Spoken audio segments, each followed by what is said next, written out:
নমস্কাৰ ফ্ৰেণ্ড, নতুন এটা ভিডিঅ'লৈ আপোনালোক সকলোকে পুনৰবাৰ স্বাগতম জনাইছোঁ ফ্ৰেণ্ডছ।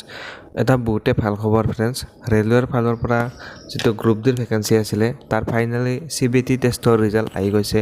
আপোনালোকে যদিহে ফ্ৰেণ্ডছ ৰেলৱেৰ যিটো গ্ৰুপ ডিৰ এক্সাম হৈছিলে, তো আপোনালোকে যদিহে এক্সামটো দিছিলে, তো আপোনালোকৰ কাৰণে এটা বহুতে ভাল খবৰ, কিয়নো 32,438টা পোষ্টৰ ফাইনেলি ৰিজাল্ট আহি গৈছে। তো আপোনালোকৰ এক্সামটো অনুষ্ঠিত হৈছিলে 27 নৱেম্বৰৰ পৰা 10 ফেব্ৰুৱাৰীলৈকে আপোনালোকৰ এক্সামটো হৈছিলে আৰু কম্পিউটাৰ বেছ টেষ্ট আপোনালোকৰ অনুষ্ঠিত হৈছিলে। তো যদিহে ফ্ৰেণ্ডছ আপোনালোকে ৰেলৱেৰ যিটো গ্ৰুপ ডি এক্সাম হয়, এক্সামটো যদি আপোনালোকে দিছিলে, কম্পিউটাৰ পৰীক্ষাটো আপোনালোকে দিছিলে, তো আপোনালোকৰ ফাইনেলি যিটো ৰিজাল্ট হয় সেই ৰিজাল্টটো আহি গৈছে। আপোনালোকে ফ্ৰেণ্ডছ যদিহে এক্সাম দিছিলে, তো আপোনালোকৰ যিখন স্ক'ৰ কাৰ্ড হয়, আপোনালোকে কিমান নম্বৰ লাভ কৰিছে, কিমান আপোনালোকৰ নিগেটিভ মাইনাছ হৈছে, বা আপোনালোকে নৰ্মেলাইজেশ্যনত কিমান নম্বৰ লাভ কৰিছে, সকলোবিলাক ডিটেইলছ আপোনালোকে এই যিখন স্ক'ৰ কাৰ্ড হয় এই স্ক'ৰ কাৰ্ডখন আপোনালোকে ডাউনলোড কৰিব পাৰিব। তাৰ কাৰণে আপোনালোকক লাগিব আপোনালোকৰ যিটো ৰেজিষ্ট্ৰেশ্যন নাম্বাৰ আছিলে সেই নাম্বাৰটো আপোনালোকৰ লাগিব।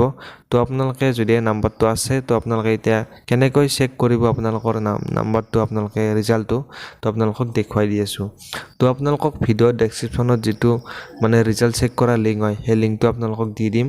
যেতিয়া আপোনালোকে ফ্ৰেণ্ডছ ডেছক্ৰিপশ্যনত দিয়া লিংকটোত যাব, তো যোৱাৰ লগে লগে আপোনালোকৰ মাজলৈ এই পেজটো আপোনালোকৰ আহি যাব।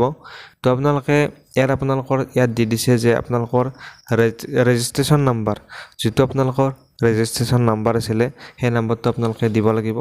তাৰপিছত ফ্ৰেণ্ডছ আপোনালোকে তলত দেখিবলৈ পাইছে ডেট অফ বাৰ্থ, আপোনালোকৰ যিটো ডেট অফ বাৰ্থ হয় সেইটো আপোনালোকে দি দিব। প্ৰথমতে আপোনালোকৰ ডেটটো দি দিব, ইয়াত কিমান ডেট আছিলে, তো তাৰপিছত ফ্ৰেণ্ডছ আপোনালোকৰ মান্থটো দিব, তো তাৰপিছত আপোনালোকে ইয়াত ইয়াৰটো দিব।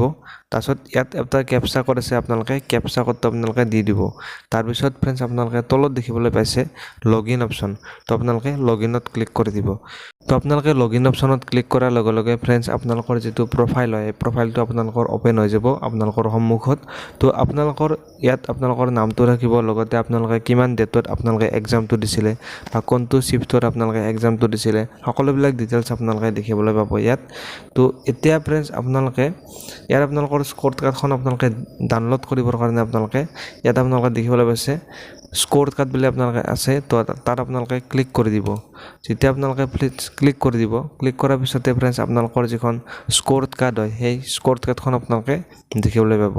ইয়াত দেখিবলৈ পাইছে আপোনালোকৰ নাম, আপোনালোকৰ কিমান নম্বৰ পাইছে, সকলোবিলাক ডিটেইলছ আপোনালোকে দেখিবলৈ পাব ইয়াত ফ্ৰেণ্ডছ।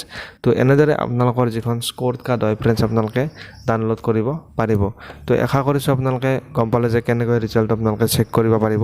তো ফ্ৰেণ্ডছ এইটো আছিল আপোনালোকক দিবলগীয়া ইনফৰমেশ্যনটো। ফ্ৰেণ্ডছ আপোনালোকে যদি ভিডিঅ'টো ভাল পালে তেনেহ'লে ভিডিঅ'টোত এটা লাইক কৰি দিব, আৰু চেনেলটোত আপোনালোকে যদি নতুনকৈ ভিজিট কৰিছিলে আপোনালোকে চেনেলটো ছাবস্ক্ৰাইব কৰি বেল আইকনটো প্ৰেছ কৰি ৰাখিব।